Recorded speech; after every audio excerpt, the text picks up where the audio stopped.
conviction. Bienvenue sur le plateau de Conviction. Vous êtes bien sur Radio Mboté, la voix de la diaspora africaine. Et comme à chacune de nos émissions, eh bien, nous allons à la rencontre d'une personnalité. En l'occurrence, aujourd'hui, eh bien, nous avons le grand plaisir d'accueillir Simbi Sabrina. Elle est organisatrice d'événements. Elle a remporté notamment le titre de Miss Supranationale Belgium-Rwanda. Mais elle est aussi une femme de cœur et d'engagement. Nous allons donc faire sa connaissance. Simbi Sabrina, bonjour. Bonjour. J'ai eu du mal à trouver les mots pour vous présenter, parce qu'il y a tellement de choses que vous avez faites, plusieurs vies au fond. Comment vous faites cette boulimie? D'où est-ce qu'elle vous vient?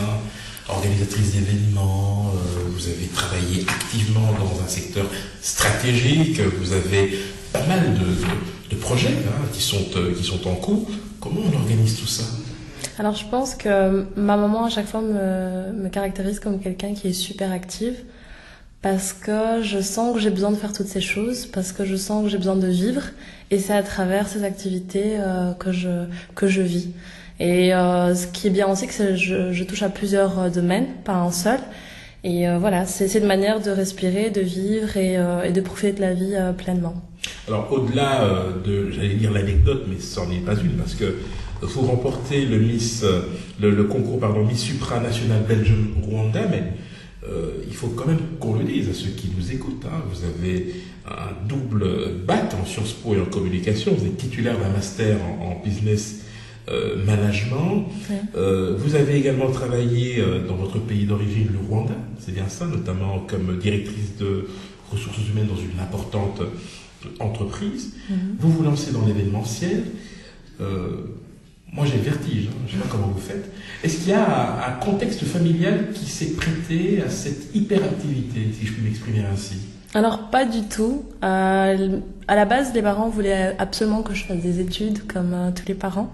Contrat rempli. Contrat rempli, et c'est pour ça d'abord que j'ai réalisé, donc j'ai fini mes études. Et donc en faisant de la communication, c'est là que la passion m'est venue un petit peu de l'événementiel, parce que dans un des travaux que je devais rendre, je devais préparer un événement, et c'est là que quand même vraiment la passion de l'événementiel m'est venue. Et petit à petit, le reste est venu naturellement sur mon chemin. Mais donc voilà, c'est vraiment le hasard. Je pense que c'est le hasard et c'est la vie qui fait que les choses se passent comme ça. Alors vous êtes présenté, il faut bien le dire également, à plusieurs concours et pas des moindres, concours de beauté. Miss East Africa Belgium, c'était en 2011, vous terminez 3e Dauphine, ensuite vous vous engagez, je l'ai dit, Miss Supranationale Belgium-Rwanda, que vous remportez. Vous êtes élu Miss Personality, c'était en Pologne, je pars sur votre contrôle. Oui, c'est ça. Oui. Et vous participez, vous représentez le Rwanda au concours Miss East Africa en Tanzanie, voilà, où vous terminez dans le top 10. Oui. Alors moi je vous pose la question naïvement, qui vous a suggéré, même si c'était tout à fait justifié, je vous rassure tout de suite, qui vous a encouragé à vous présenter à ces différents concours? Alors le premier concours, j'étais sortie encore avec ma maman, qui est une personne, je pense, essentielle et impliquée dans ma vie. Et on est sortis ensemble et des personnes sont venues, nous ont approchés et ils cherchaient des filles pour représenter Miss East Africa. Et en l'occurrence, j'étais dans cette soirée avec ma maman et ma maman m'a poussée à faire ce concours. Alors à l'époque, j'étais très timide, je venais de finir mes études justement.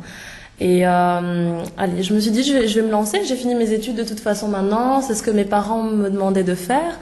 Et maintenant, je vais profiter de la vie. Donc j'ai participé à ce premier concours. Et puis tout le reste s'est enchaîné. Même parfois les gens croient que c'est un acharnement, qu'on veut absolument participer à des concours pour réussir, mais non, loin de là. C'est vraiment, à chaque fois j'ai vécu des expériences qui m'ont apporté énormément. Et à travers ces concours, les gens ont tendance à rendre les choses un peu péjoratives, à croire que voilà, c'est autour de la beauté, de l'apparence. Précisément, est-ce que le regard des autres est important à ce moment-là ou pas? Effectivement que le regard des autres est important parce qu'on se présente devant un public, on joue sur le physique, on représente quelque chose, on représente une image, mais les gens oublient toujours cet aspect, ce qu'il y a réellement derrière, parce que par exemple derrière un concours, on représente un pays.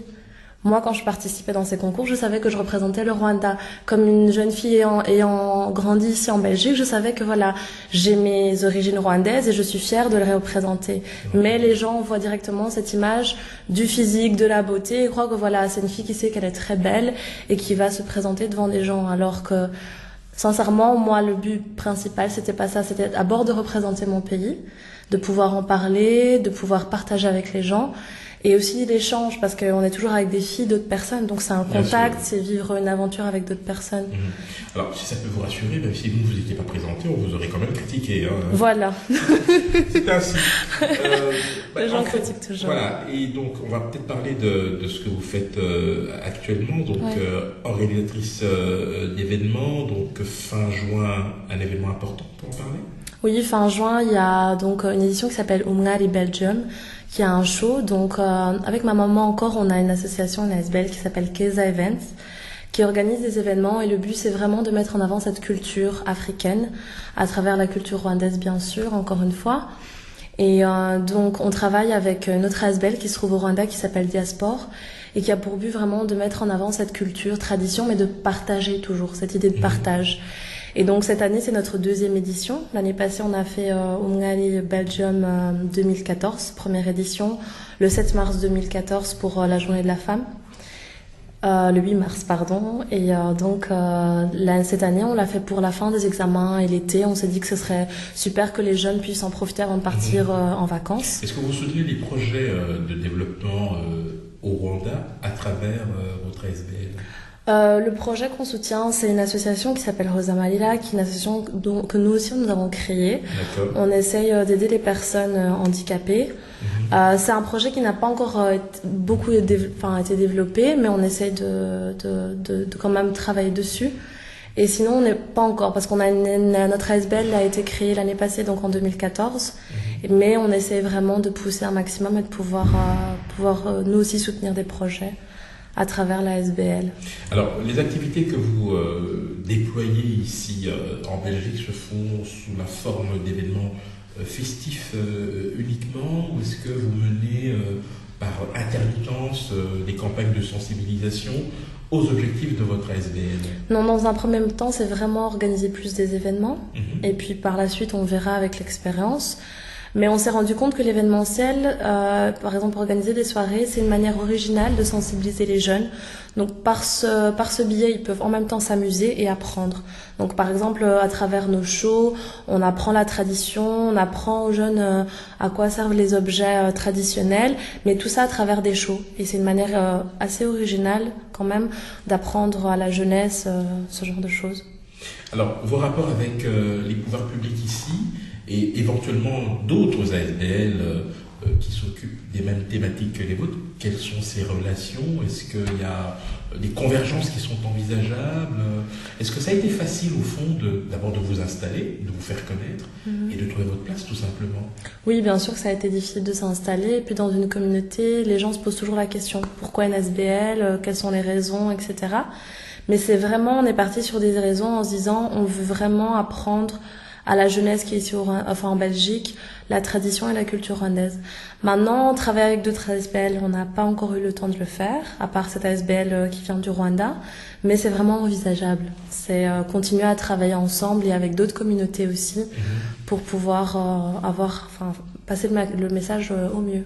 Alors, on parlait d'autres communautés. Est-ce que, personnellement, est-ce que vous avez un point de vue, un sentiment par rapport à parfois des antagonismes qui sont parfois pointés du doigt entre certaines communautés? N'ayons pas peur des mots, hein. On sait très bien que parfois ça va pas très bien entre Rwandais et Congolais. Comment vous vivez cette situation? Est-ce qu'il y a, selon vous, des excès? Est-ce qu'il y a une incompréhension? Et si c'est le cas, comment peut-on les combattre tout simplement? D'abord, moi, je trouve ça dommage qu'il y ait des problèmes entre des communautés parce que, en prenant mon exemple personnel, j'ai beaucoup d'amis congolais, donc je vais dans une communauté congolaise et à la fois rwandaise. Donc j'essaie de m'ouvrir et d'essayer de comprendre et d'apprendre à connaître tout le monde. Parce que malgré tout, on vient du même continent avant tout. Et je trouve ça vraiment dommage. Donc par exemple, moi, j'ai des amis que j'invite au show Mngari. Ils savent très bien que c'est un show qui est en lien avec la tradition rwandaise et la culture rwandaise, mais ça ne les empêche pas de venir participer. Et moi, de même, quand il y a des événements, je m'y rends avec plaisir parce que ça m'apprend. C'est un pays voisin avant tout. Donc, c'est comme si, par exemple, un Français ne s'entendrait pas avec un Belge, ce qui est dommage. Ce qui est vraiment dommage. Alors, on va peut-être parler de vos projets à court et moyen terme. Est-ce qu'il y a des choses qui sont en gestation, j'imagine, peut-être ce dont vous pouvez nous parler. Oui. Radio Beauté, on essaie de se tenir informé. N'en veuillez pas, c'est comme ça. À quoi peut-on s'attendre dans les prochains mois, dans les prochaines semaines? Alors, donc, dans fin juin, comme je l'ai dit, il y a la 2e édition Mngari qui se présente. L'année passée, ce qui était super, c'est qu'on a accueilli plus de 1500 personnes. Donc là, on espère et on croise les doigts. Toujours au Birmingham Palace. Donc là, cette année, on croise les doigts et on prie fort pour qu'on ait le même nombre de personnes. Ensuite, au mois de juillet, je vais réaliser mon grand déménagement au Rwanda. Parce que j'ai travaillé 6 mois précédemment, donc comme vous l'avez dit, dans une compagnie minière en tant que responsable des ressources humaines. Et donc là, je repars pour un nouveau contrat et un projet personnel. En fait, je voudrais ouvrir une coopérative agricole qui produirait des produits donc sur place, mais qui ne seraient pas consommables sur place. Donc, on les exporterait en Europe, aux États-Unis, Canada, et puis sur l'Asie également. Je ne sais pas si j'ai encore une question à poser. Vous avez tout dit. Je suis un peu embêté. Je vous laisse le mot de la fin. Le mot de la fin, ce serait de dire que la vie est belle et il faut en profiter. Et de dire aussi qu'ici en Europe, la chance, c'est qu'on a une très grosse communauté africaine, spécialement en Belgique. Et de dire à tout le monde d'essayer de se soutenir et d'essayer de rendre la vie la plus belle possible et la plus brillante et ensoleillée possible. Merci infiniment, Sylvie Sabrina. Bonne continuation. Merci d'avoir répondu aux questions de Radio Beauté. Merci beaucoup.